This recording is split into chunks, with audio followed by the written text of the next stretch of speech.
Did you ever advise American companies to de-risk from China? No, that's not a good idea.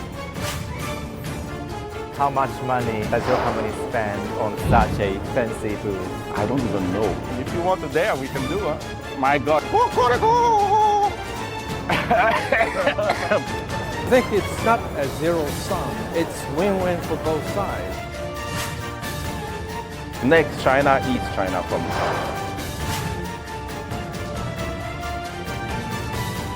Would you like to try stinky tofu now? Stinky tofu. I'm not scared. Did you ever argue with US officials? A lot. We just have to present a more objective view of China. If you hear somebody who tell you they know China, run away as fast as you can, because that's not possible. Being here at CIE this year, it's been extremely energetic.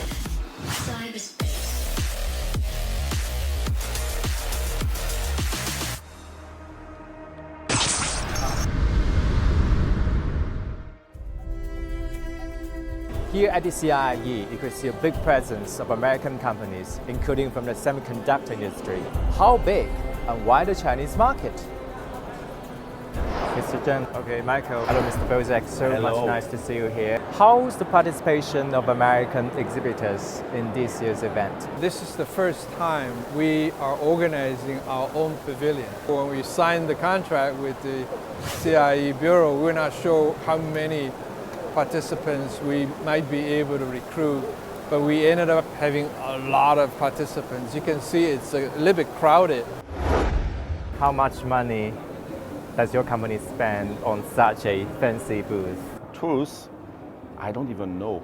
And if you want to dare, we can do it. Would you like to dare to act out a rooster? My God, I'm French, and rooster is a symbol of French. A lot of what you see around in the booth, most of it in fact, is made out of recycled material and is able to be recycled further. That's what matters.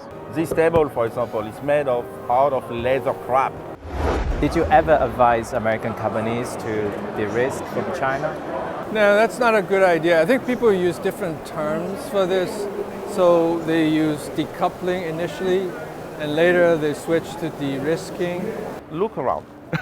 To the point, I mean, there is no other market growth opportunity comparable to China. Have you met any sort of unfair trade practices when dealing with China? No, we haven't. China, in our opinion, is a very advanced marketplace, advanced people. We enjoy all of our relationships with China. We are very pleased with the partnership we're having. We are very happy with the business support that we are getting, both from the local government and central government. This says that US has invited Beijing to its lunch. Certainly, China has benefited tremendously from the globalization process. At the same time, look at all the US companies who are operating here. They also benefited from being in this market. So I think it's not right to look at this relationship as zero sum.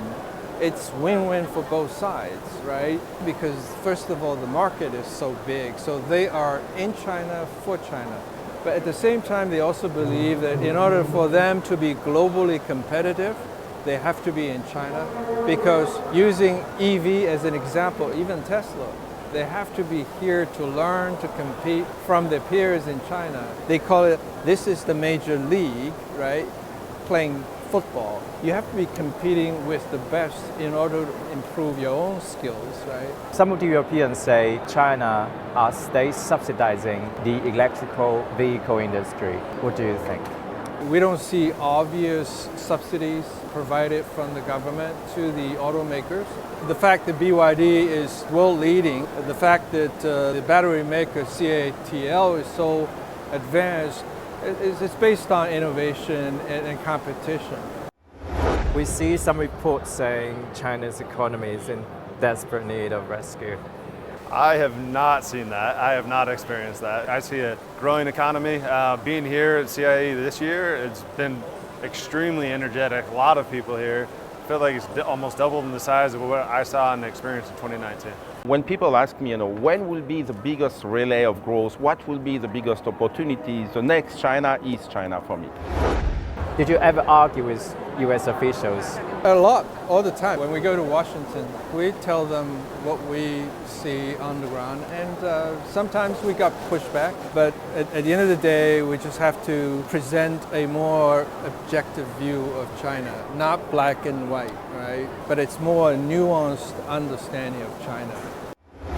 Any very silly moment triggered by cultural differences when you are interacting with Chinese? I'm from China originally, but I am a US citizen at the US consulate in Guangzhou. When I went out, if there was a Caucasian beside next to me, people always go to the Caucasian thinking he was the boss or she was the boss. I take it as a funny, I have no problem with that.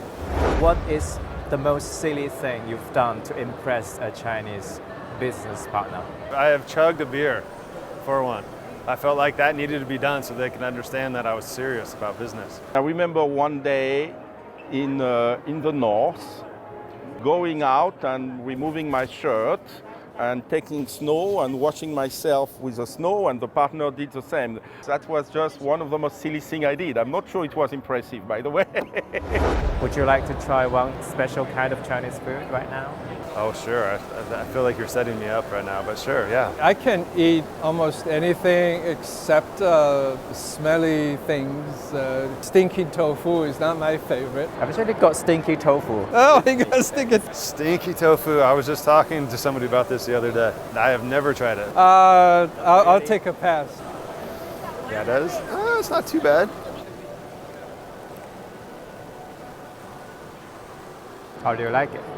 I do like it spicy. I like it though. Here we have this very tall building. Okay, so that's Shenzhen, that's Ping'an, that's Shanghai, that's Guangzhou. This looks like Shanghai too. Oh, that's Beijing.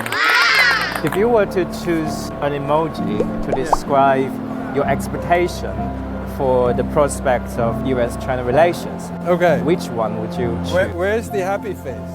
I want to find a happy face. If you are to choose an emoji to describe your business relationship with China, which one would you opt for? This one. Oh, very smiley face. Big smiley face. This one and this one, because it's really a love affair, you know, and again, we don't look at China only as a market, we look at China also as an aspiration.